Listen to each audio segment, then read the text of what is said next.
সনাতন ধর্ম বা হিন্দু ধর্মের যে শ্রীরাম, তিনি কি নবী ছিলেন? নবী ছিলেন না কি ছিলেন সেটা আমি জানি না। তবে তিনি যে একজন সৎ মানুষ ছিলেন, তিনি একজন ন্যায়পরায়ণ আদর্শবান ব্যক্তি ছিলেন, সে ব্যাপারে কোনো সন্দেহ নাই। কারণ এই রামের বিপরীতে ছিল সেই রাবণ, অত্যাচারী অসুর বা রাক্ষস রাবণ ছিল। হ্যাঁ, ইতিহাস তাই বলে। আর এই রামের শরীরে খুবই পবিত্র এবং মহৎ ব্যক্তির রক্ত প্রবাহিত ছিল। কারণ তিনি যদি মহতিতে না হতেন বা তার পিতামাতা যদি মহৎ নাই হতেন, তাহলে স্বয়ং সৃষ্টিকর্তা যিনি আল্লাহ, যিনি মাবুদ, তিনি এসে দেখা দিতে পারেন না। কারণ রামের পিতা দশরথের সাথে স্বয়ং সেই সৃষ্টিকর্তা তিনি দেখা করছিলেন এবং কথা বলেছিলেন। চলেন শুরু করি। রামের পিতা দশরথের কোনো সন্তান হচ্ছিল না, যদিও তিনি ছিলেন একটা বিরাট রাজা, তার কোনো অভাব ছিল না। তো এই রামের পিতা দশরথ একদিন অগ্নিতে যজ্ঞ করতেছিলেন। তো অগ্নি মানে এটা হচ্ছে ঈশ্বরের রূপক, অগ্নিকে ঈশ্বরের রূপ তুল্য ধরা হয় আর কি। এবং তো তখন অগ্নিকে সাক্ষী রেখে তিনি আরাধনা করতেছিলেন, নামাজ পড়তেছিলেন, ধ্যান করতেছিলেন, তপস্যা করতেছিলেন। তো করতে করতে করতে করতে তার প্রার্থনা রূপ এমনই ছিল, তখন স্বয়ং সৃষ্টিকর্তা তার সাথে দেখা দেন। তখন দশরথ প্রশ্ন করেন যে, হে সৃষ্টিকর্তা, তুমি আমাকে সবই তো দিছো, রাজ্য দিছো, রাজ সিংহাসন দিছো, সম্মান, মর্যাদা, টাকা পয়সা, এবং আমার স্ত্রীও আছে 3-4টা, কিন্তু অত্যন্ত দুঃখের বিষয়, আমার কোনো সন্তান নাই। তো আমার মনের ব্যথা তো মনে রয়ে গেছে। হ্যাঁ, এজন্য আপনার কাছে আমি করজোড়ে নিবেদন করছি, আপনি একটা সুব্যবস্থা করেন, একটা ভালো ব্যবস্থা করেন। তো সেই তিনি যে অগ্নিতে অর্থাৎ আগুনে যে যজ্ঞ করতেছিলেন, আগুন তো সৃষ্টিকর্তার প্রতীক। যেমন একটা উদাহরণ বলি, সেটা হচ্ছে যে এই যে আমরা মানুষেরা, আমরা যখন স্কুলে যাই বা কলেজে যাই, তখন আমরা কিন্তু ওই যে আমাদের জাতীয় পতাকা আছে না, জাতীয় পতাকায় স্যালুট বই, আমার সোনার বাংলা বলি না, বলি। এটা কি আসলে দেশ না মাটি না মানুষ? কিছুই না, কিন্তু শুধুমাত্র প্রতীক। অর্থাৎ 1971 সালে আমরা যখন যুদ্ধ করি, যুদ্ধের মাধ্যমে আমরা এই যে মানে দেশের যে স্বাধীনতা অর্জন করছি, ওটা প্রতীক রূপে ব্যবহার করি, প্রতীক। এটা কিন্তু একটা কাপড়ের টুকরা। এই যে জাতীয় পতাকা, এটা কিন্তু একটা কাপড়ের একটা টুকরো, এটা কিন্তু দেশ না। অথচ আমরা সেটাকে প্রতীক রূপে বা সাংকেতিক চিহ্ন রূপে আমরা ব্যবহার করি, অনেকটা ওরকমটা আর কি। তো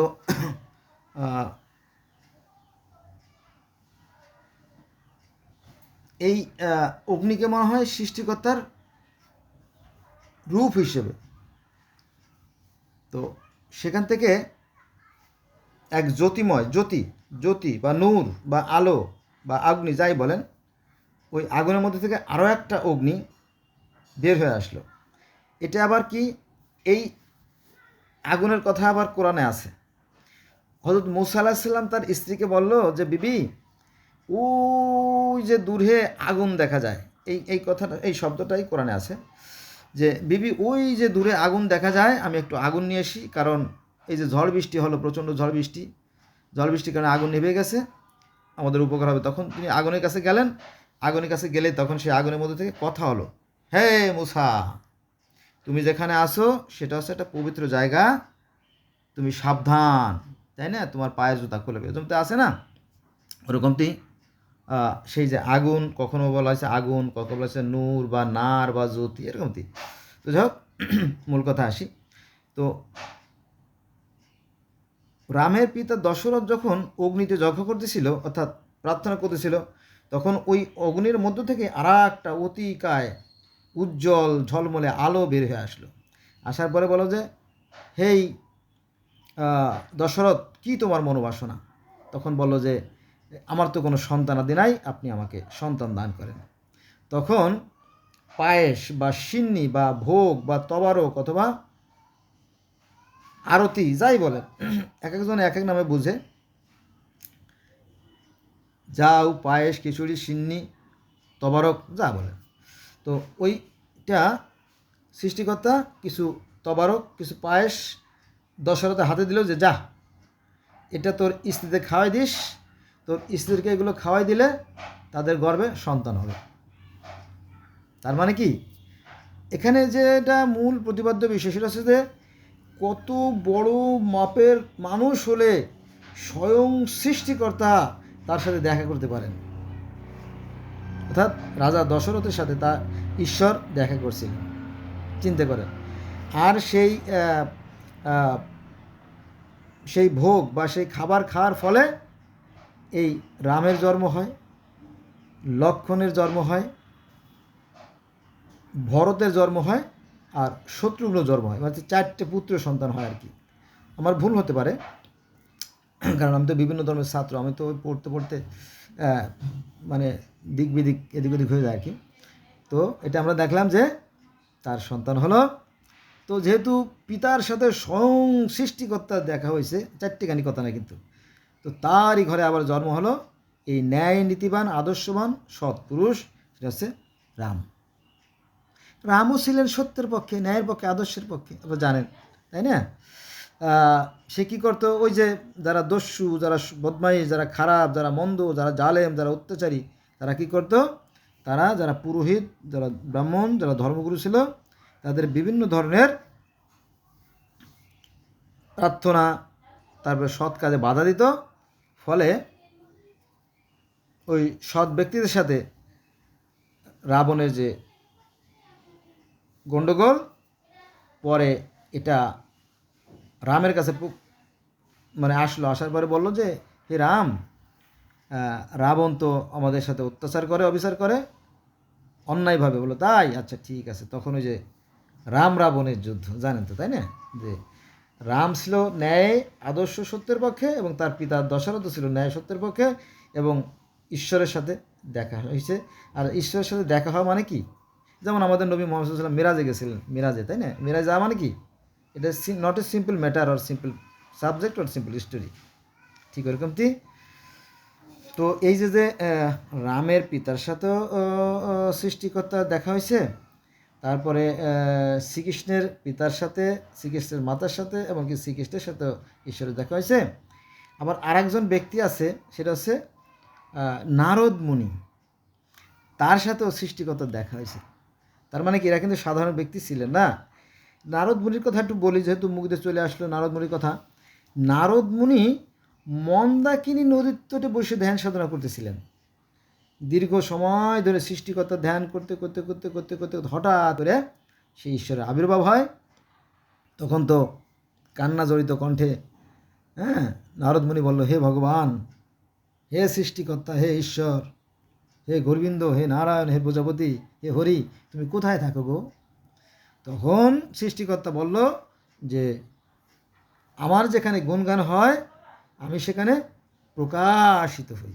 বুঝা গেছে? তাহলে আমরা দেখলাম যে রামের পিতা দশরথের সাথেও আল্লাহ বা সৃষ্টিকর্তা দেখা করছেন।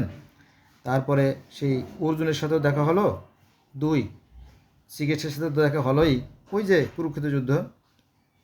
তারপরে রাজা দশরথের সাথে এসে নারদ মুনির সাথে দেখা হয়েছে, বহু লোকের সাথে সৃষ্টিকর্তা দেখা সাক্ষাৎ হয়েছে। কিন্তু এই বিষয়গুলো আড়াল করে রাখা হয়। এই বিষয়গুলো আমাদের যারা আলেম ওলামা আছেন, ধর্মগুরু যারা আছেন, তারা এটা প্রচার না করে খালি খুঁচা মারে। ওরা মূর্তি পূজা করে, ওরা মূর্তি পূজা। আরে বাবা, মূর্তি পূজা তো করে, কিন্তু কয়জন করে? খুব অল্প সংখ্যক লোকই করে। কিন্তু ওদের মধ্যে যারা বেদের মূল অনুসারী, যারা বেদে তো মূর্তি পূজা নাই, না তস্যি প্রতিমা অস্তি, তার কোনো প্রতিমূর্তি নাই, তিনি নিরাকার জ্যোতিময় অশরীর, এটা বেদে আছে। কিন্তু তিনি এক এবং অদ্বিতীয়। যেমন আমাদের কোরআন শরীফে আছে লা ইলাহা ইল্লাল্লাহ, আল্লাহ মাত্র একজনই, দ্বিতীয় কোনো এমতি। তো ওইটা আছে যে ব্রহ্মা একং দ্বিতীয় নাস্তি, সৃষ্টিকর্তা মাত্র একজনই, দ্বিতীয় মানে দুই, নাস্তি মানে নাই। তাহলে আপনারা হয়তো আমাকে প্রশ্ন করবেন যে তাহলে এই যে মূর্তি পূজা করে যে ওরা, এটা আপনি ঠেকান না কেন? এরা তো মূর্তি পূজা করে না, সৃষ্টিকর্তা বা ভগবান বা ঈশ্বরের মূর্তি পূজা হয় না, কারণ তিনি তো এই বিশ্বজাহানের পরিচালক, বিশাল তিনি, তার মূর্তি করতে হলে আর এক পৃথিবী করতে হবে, তাই না? তো সেই সৃষ্টিকর্তার পক্ষ থেকে যে সমস্ত বার্তাবাহক বা এই সমস্ত মেসেজদার, তাদের মেসেঞ্জার আর কি, আমরা যেমন যাদেরকে নবী রাসূল বলি, সনাতন ধর্ম ওরা তাকে বলে অবতার বা দেবতা বলে। তাদেরকে স্মরণীয় ও বরণীয় করে রাখার জন্য এই মূর্তিগুলো তৈরি করে। বোঝা গেছে? আমরা কি কম করি? মনে করেন আমাদের প্রত্যেকের পকেটে, এমনকি সৌদি আরবের যে মক্কা ঘর, ওর আশেপাশে দেখবেন মানুষের যখন যায় হজ করতে, তাদের পকেটে টাকা থাকে না, টাকায় ছবি থাকে না, টাকা, তবে ওকে সম্মান করে না, তাই না?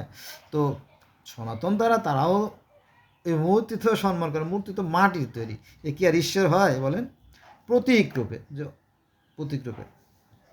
যেমন আপনি এক মাতুব্বরে দাওয়াত করলেন, বলেন যে মাতবর সাহেব আপনি একটু আইসেন, আমাদের মিটিং হবে। তো আইসে চলে আসলেন, মাতবর সাহেব আপনি আইসেন, আমাদের একটা মিটিং আছে, ভালো করে খেয়াল করেন কি বললাম। তো তারপরে আপনি চলে আইসেন, মাতবর সাহেব তো খুঁজে বেড়াচ্ছে, একবার ওই বাজারে যায়, একবার বটতলা যায়, একবার হ্যাঁ খেলার মাঠে যায়, বিরক্ত হয়ে গেছে। পরে লোক পাঠাইছে, এই মিয়া তুমি আমার দাওয়াত দেছো, কইছো যে আসতে, মিটিং আছে, কোথায় সেটা? বলে আর কই না মাতব, এটা স্কুল মাঠে, গ্রামে স্কুল আছে দুডিয়া। তো ওই দক্ষিণ পাড়ার যে স্কুল, এই স্কুল মাঠে মিটিং আছে। হ্যাঁ আমি আগে কবা না, আমি পুরো গ্রাম চষে ফেলাইছি, তাই না? একটা নির্দিষ্ট স্থান লাগে। যেমন আমরা কি মানে একটা কথা বলতে হয়, সেটা হচ্ছে কম চাষি বা কম সালুর খাওয়ার জম। আমরাও তো কম করি না। আমরা এই যে মনে করেন যে এই যে মক্কায় যে যে কালো পাথরের চুমো দেয়, এটা কি পাথরের চুমো দেয়? এটা পাপের কাজ না, শিরকের কাজ না? কি বলেন? আপনি যদি এক অর্থে ধরেন তাহলে কিন্তু পাপ, আর যদি বলেন যে না, এটা একটা প্রতীক হিসেবে আমরা রাখছি, এখানে বিশ্বের সমস্ত মানুষ আসবে, সম্মিলিত হবে, মূল উদ্দেশ্য সেই সৃষ্টিকর্তার সাক্ষাৎ করা, বা বা লাব্বাইক আল্লাহ আল্লাহ, হে আল্লাহ আমরা তোমার দরবারে হাজির, তাই না? এই আপনি যদি খারাপ দিক থেকে দেখেন তাহলে তো সেটা দোষণীয় হয়ে যায়, তাই না? আমরা যে যে পাথরে হজে যায়, যে পাথরে ওই যে যে একটা পিলারে ঢিল মারি, ওটি কি আসলে শয়তান? শয়তান তো থাকে মানুষের মনের ভিতরে, রক্তের ভিতরে থাকে, তাই না? তো আপনি ওই যে ঢিল মারে কী লাভ, তাই না? তো এভাবে যদি আপনি দোষ ধরেন, আবার এই যে মাজারে যাই, মাজারে কি কবরের মধ্যে কি পীরা শুয়ে থাকে? এগুলো সমস্ত প্রতীক। তো ওরকমটি ওরাও এগুলো করে, কিন্তু দেখা যাচ্ছে ওদের খালি দোষগুলো ধরে, যে ওরা খালি মূর্তি পূজা ধরে, কিন্তু যে সৃষ্টিকর্তা যে নিরাকার, যেমন হরি নিরাকার, এই হরির কথা কে বলতো? প্রহ্লাদ মহাজন দিন রাত শুধু হরি হরি বলতো, যে তিনি নিরাকার নিরাকার নিরাকার সৃষ্টিকর্তা, এই বিষয়গুলো বলে না। ফলে মানুষের সাথে মানুষের দ্বিধা, দ্বন্দ্ব, সংঘাত সৃষ্টি হয়। প্রকৃত সত্য জানাটা এত সহজ না, সাধনা করতে হয়, জানতে হয়। আমি জগতের বিভিন্ন ধর্মের ছাত্র, তাই আমি বললাম যে এই জগতের, এই পৃথিবীর যে 800 কোটি মানুষ আমরা আছি, আমাদের সৃষ্টিকর্তা একজনই, আর আমরা যে কর্মগুলো করি তার ফল কিন্তু আমরা অলরেডি পেয়েই যাই, জানেন তো, তাই না? আপনি কর্ম করে দেখেন, আপনার হাতে 5টা আঙ্গুল, আপনি 5টা আঙ্গুল ভিজান, 5টাই ভেসবে। আপনি যদি একটা আঙ্গুল ভিজান, একটাই ভেসবে। এটা সৃষ্টিকর্তা।